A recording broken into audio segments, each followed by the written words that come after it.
여러분, 세상에서 가장 강한 사람이 누구라고 생각하세요? 엄청난 군대를 거느린 장군? 아니면 한나라의 대통령? 땡, 틀렸습니다. 진짜 힘은 돈을 쥔 사람에게서 나옵니다. 역사는 언제나 그걸 증명해왔죠. 오늘 여러분의 금융지능을 한 단계 업그레이드해줄 진짜 힘의 원리를 알고 싶다면 지금 바로 구독 버튼을 눌러주세요. 부와 지혜는 준비된 자에게만 찾아오는 법이니까요. 이건 여러분의 성장을 위한 첫 번째 투자입니다. 자, 시간을 돌려 18세기 인도로 가봅시다. 여러분 머릿속의 인도는 어떤 이미지인가요? 화려한 궁전, 코끼리, 그리고 마하라자? 물론 그것도 맞지만 당시 인도는 그 정도가 아니었습니다. 유럽 전체를 몇 세대 동안 먹여 살릴 수 있을 만큼의 부가 넘쳐나는 그야말로 세계 경제의 심장이었죠.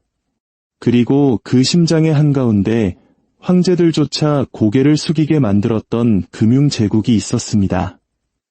왕실과 전쟁터를 가리지 않고 조용히 을조려지던 이름, 바로 자가세트입니다. 직역하면 세상의 은행가라는 뜻이죠. 레전드 아닙니까? 이들은 단순히 돈 많은 상인이 아니었습니다. 왕좌 뒤에 숨은 그림자이자 대영 제국을 세운 동인도 회사보다도 훨씬 많은 금관, 그리고 신용을 거머쥔 진짜 권력이었죠. 당시 벵골 지역에서 일어나는 모든 전쟁, 모든 통치자의 즉위, 모든 반란은 전부 그들의 장부를 거쳐야만 했습니다.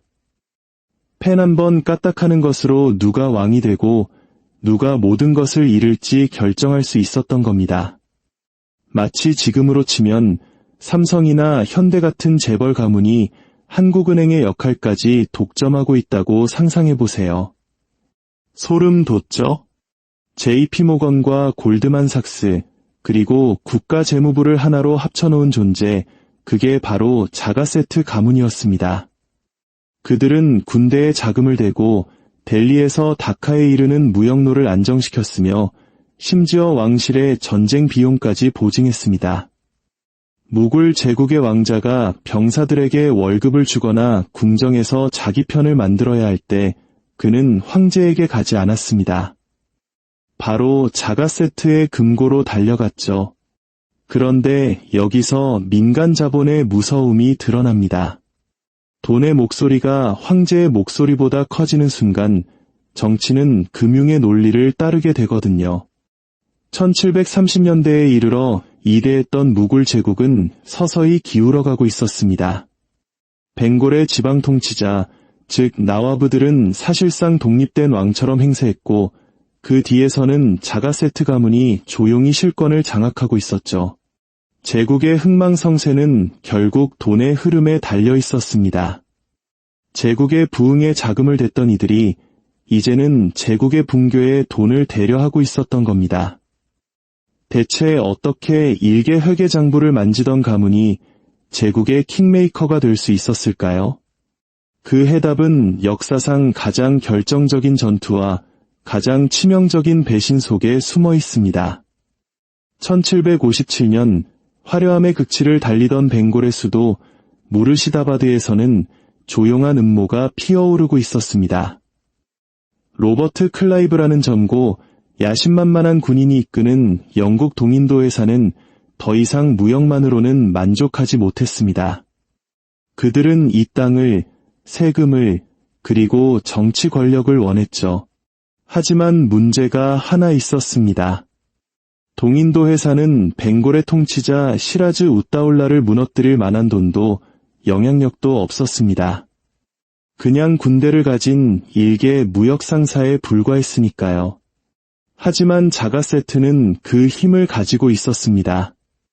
그들은 시라즈의 충동적인 통치 방식에 진절머리가 난 상태였습니다. 예측 불가능한 지출, 벵골의 부를 유지해주던 상인 계층에 대한 무시. 이건 그들의 비즈니스에 엄청난 리스크였죠. 세트 가문의 눈에 영국의 통치는 침략이 아니라 기회로 보였습니다. 질서, 이익, 그리고 파트너십에 기반한 미래. 한마디로 안정적인 투자 환경이었던 겁니다. 그래서 그들은 클라이브와 비밀리에 거래를 합니다. 세트 가문은 조용히 동인도 회사 군대의 자금줄이 되어주기로 합니다. 병사들에게 월급을 주고 보급품을 확보하고 매수할 사람들의 주머니를 두둑하게 채워주었죠. 그 대가로 승리 후에 벵골의 재무권을 손에 넣기로 약속받습니다. 그 뒤에 벌어진 일은 전쟁이 아니었습니다. 이건 그냥 거래였죠. 바로 그 유명한 플라시 전투입니다. 이 전투는 고작 몇 시간 만에 끝났습니다. 영국이 군사력으로 이긴 게 아니에요. 돈과 조작으로 이긴 겁니다. 이미 자가세트의 황금에 매수된 나와브의 장군들은 전쟁터 한가운데서 그냥 멀뚱멀뚱 서 있기만 했습니다. 시라즈의 군대는 허무하게 무너졌죠. 그날 밤 시라즈는 체포되어 처형당했습니다. 영국 동인도 회사는 벵골의 지배자가 되었고 이 쿠데타의 자금줄이었던 자가세트는 자신들의 영향력이 대대손손 이어질 것이라 믿어 의심치 않았습니다. 하지만 그들은 새로운 파트너를 너무 과소평가했습니다. 영국은 황금보다 훨씬 더 값진 교훈을 얻었거든요. 돈은 전쟁보다 빠르게 정복한다는 진리를 말입니다. 불과 몇 년 만에 동인도 회사는 자신들을 권좌에 앉혀준 바로 그 금융가들에게 등을 돌렸습니다. 벵골의 부를 자신들의 전쟁 자금으로 사마제국을 확장해 나가는 동안 자가세트는 역사의 그림자 속으로 서서히 사라져갔습니다. 한때 무굴 제국의 몰락에 돈을 댔던 바로 그 은행가들이 결국 자기 자신의 몰락에 돈을 댄 셈이었습니다. 그렇다면 영국은 실제로 얼마나 많은 부를 빼앗아 갔을까요? 그리고 한때 아시아 무역을 지배했던 인도의 금융제국은 어떻게 되었을까요? 벵골이 함락되자 모든 것이 하룻밤 사이에 변했습니다. 동인도 회사는 단순히 영토만 빼앗은 게 아니었습니다. 그들은 디완이라고 불리는 세금을 징수할 권리 그 자체를 장악했습니다. 단 한 번의 결정으로 무역회사가 지구상에서 가장 부유한 지역 중 하나의 통치자가 된 겁니다. 그런데 문제가 또 있었습니다. 영국인들은 인도의 복잡하고 섬세한 신용 네트워크가 어떻게 작동하는지 전혀 이해하지 못했습니다. 그들에게는 현지인들의 신뢰도 정보망도 없었죠. 그래서 모든 제국이 그렇듯 그들은 대체할 수 없는 시스템을 그냥 통째로 흡수해버렸습니다. 한때 인도 금융계의 독립적인 주인이었던 자가세트는 이제 영국의 감독하에 돈을 빌려주는 대금업자로 전락했습니다. 현대적인 용어로 말하자면 이것이 바로 인도 역사상 최초의 적대적 기업 인수합병이었습니다. 1757년 이전 벵골의 부는 인도 안에서 순환했습니다. 도시와 마을을 돌며 장인, 산업, 사원의 자금을 공급했죠. 하지만 1757년 이후 그 돈은 오직 한 방향, 런던으로만 흘러가기 시작했습니다. 이것이 바로 경제학자 다다바이 나오로지가 훗날 부의 유출이라고 명명한 현상의 시작이었습니다. 그 후 100년간 1757년부터 1857년까지 영국은 인도에서 현재 가치로 약 45조 달러, 우리 돈으로 무려 6경원에 달하는 돈을 빼내갔습니다. 6경원이요. 상상이 가시나요? 이 돈은 맨체스터에 공장을 짓고 영국 해군에 자금을 대고 영국의 세계 지배를 뒷받침하는 연료가 되었습니다. 전부 벵골의 세수에서 나온 돈이었죠. 영국 시스템이 확장되면서 자가세트, 마르와리, 바니아 같은 인도의 토착 금융가들은 설 자리를 잃었습니다. 동인도 회사가 신용과 통화에 대한 독점권을 확립하면서 한때 무굴 경제를 지탱했던 바로 그 네트워크를 해체해버린 겁니다. 자가세트 가문 자체도 정치적 박해, 강제 회계 감사, 계획된 파산 등으로 권력에서 완전히 밀려났습니다. 1770년대에 이르자 한때 잉글랜드 은행의 자산보다 많다고 알려졌던 그들의 재산은 흔적도 없이 사라졌습니다. 가장 큰 아이러니는 이것입니다. 영국은 한때 인도를 부유하게 만들었던 바로 그 금융 시스템을 그냥 완벽하게 베꼈을 뿐이라는 거죠.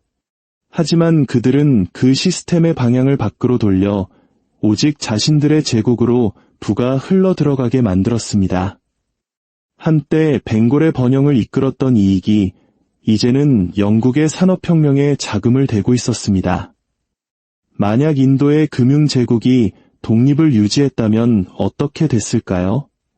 아마도 숫자는 그렇다고 말하겠지만 역사는 다른 계획을 가지고 있었습니다.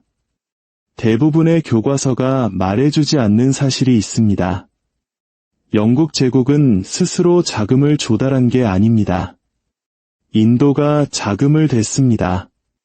1757년 이후 벵골에서 징수된 세금은 영국의 유럽 전쟁, 해군 확장, 그리고 세계 무역 지배를 위한 종잣돈이 되었습니다. 런던 부두를 떠나는 모든 배, 나폴레옹 전쟁을 위해 만들어진 모든 대포, 산업혁명을 이끈 모든 방직 공장은 부분적으로 인도 돈으로 만들어졌습니다. 심지어 나폴레옹 전쟁 비용의 일부가 벵골에서 빼돌린 세수로 충당되었다는 역사적 기록도 있습니다.